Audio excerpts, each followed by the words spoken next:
Ba má đây.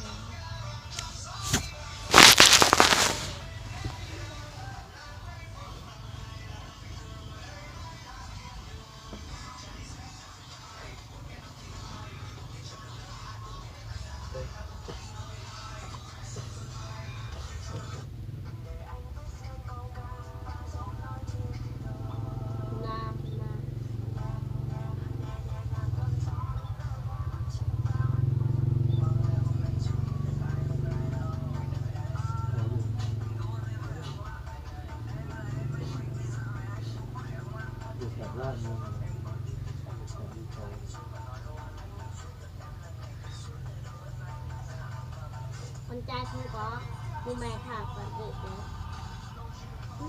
Cái đa số con trai nó không có. Nó có bảo đa số con này như bạn là phải con mà tìm chầm vậy.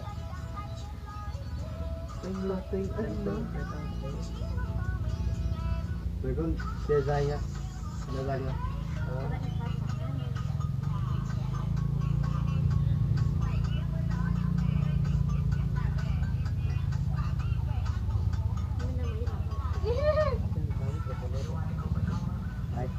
Con gái đấy, trong game đấy.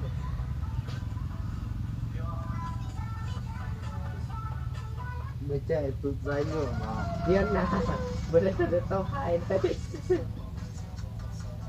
Được, vẫn còn một cái nữa. Đây.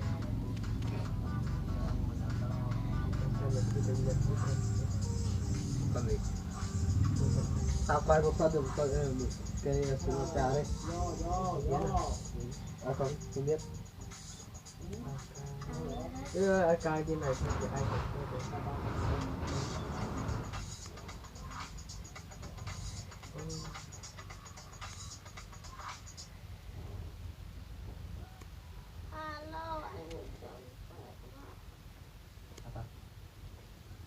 Alo, có ai khỏe không ạ?